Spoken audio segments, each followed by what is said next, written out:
Order! Order! You are an incorrigible delinquent at times. Behave yourself, man!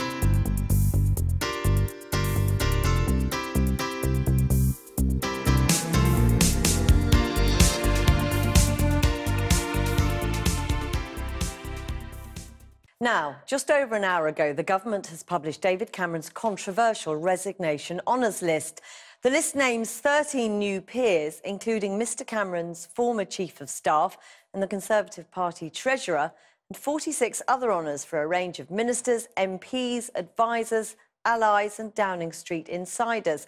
Our political correspondent Michael Crick is in Cardiff tonight. We'll be hearing from him in a moment about the Labour leadership hustings there. But first, Michael, this list has already been widely leaked. Well, parts of it, Jackie, and it's true that the knighthoods that were in the Sunday Times leak and predicted will have been achieved now by Oliver Letwin, Patrick McLaughlin, the new Conservative chairman, and Craig Oliver, David Cameron's former press secretary, as well as a damehood for the former cabinet minister Caroline Spellman. But what's interesting is that several names on the Sunday Times leak list haven't got the honours that they were tipped for. There are not knighthoods for Philip Hammond, the new Chancellor, Michael Fallon, the Defence Secretary, David Lidington, the leader of the House of Commons, or Ian Taylor, the Conservative donor. One wonders whether Theresa May intervened and decided it wouldn't be diplomatic for them to have honours at this stage. Much more interesting, though, I think, is the new peerage list, which wasn't leaked. There's been no scrutiny over that, and it's been put together amid total secrecy. It not only includes the Chief of Staff to David Cameron, Ed Llewellyn, as you say, but interestingly, as well as the 13 Conservative peers, one Labour peer, Shami Chakrabarti, even though last summer Jeremy Corbyn pledged in the then leadership campaign he wouldn't be appointing any new Labour peers. And interestingly, too, it's going to be controversial, this, because Shami Chakrabarti was almost certainly talking about getting this peerage in liaison with Corbyn's office at the same time that she would have been chairing Labour's inquiry into anti-Semitism. And there'll be those who wonder whether this peerage was perhaps a bit of a reward. Michael Crick, thanks very much. We'll talk to you later. We've done the story a number of times over the past couple of weeks, so viewers, I hope you will you'll forgive us for this, but it is fantastic. The Daily Mail, page 6 and 7.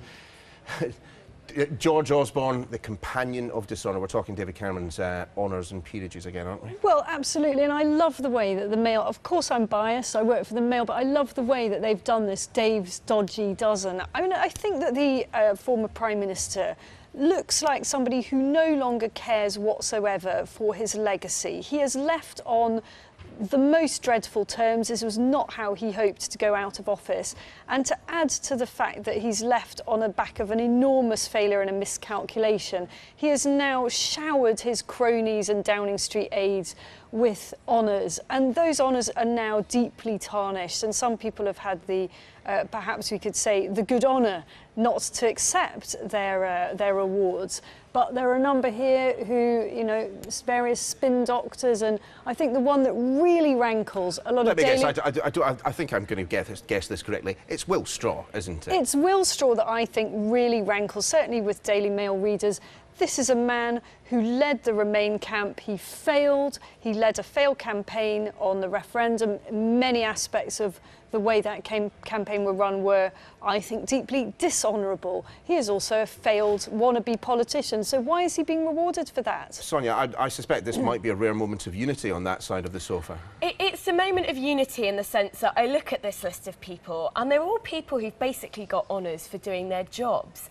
And I think it reveals the sort of grubbiness of our honour system, really, which is that too often honours and indeed peerages, which is even worse, go to people who've worked for a Prime Minister, who've made big donations to a political party, or who are, you know, resigning from the backbenches or resigning from government. Or carry out anti-Semitism, or reviews of potentially anti-Semitism within the Labour Party. And actually, you know, we can see here that a lot of people have actually been asking why we've seen John McDonnell and Jeremy Corbyn, Leader and Shadow Chancellor, being quite quiet around this honours scandal. They haven't really been going on the attack too much, and it turns out that Jeremy Corbyn has put forward one nomination for a peerage as part of Cameron's resignation list, which is Shami Chakrabarti, the director of Liberty, and she chaired an independent review into anti-Semitism for him just kind of 2 or 3 months ago.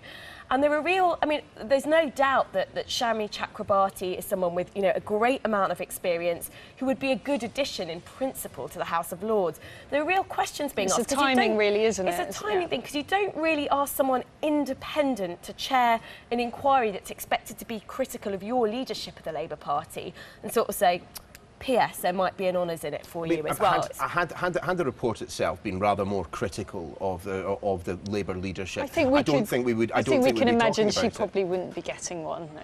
But again, though, Shami Chakrabarti's line is that she has been offered a peerage a number of times, which would lead you to believe that successive Labour leaders have tried to get her. And to be fair, you know, Shami Chakrabarti is the last thing from my cup of tea. A lot of the things that she campaigns are not things that I feel particularly passionate about. But there will be many people who say that she has devoted many lives to exceptionally good causes, many years of her life to exceptionally good causes. So I don't think that she is the most egregious example. Well, we wait to hear from the Labour Party as to exactly when that peerage was offered to Shami.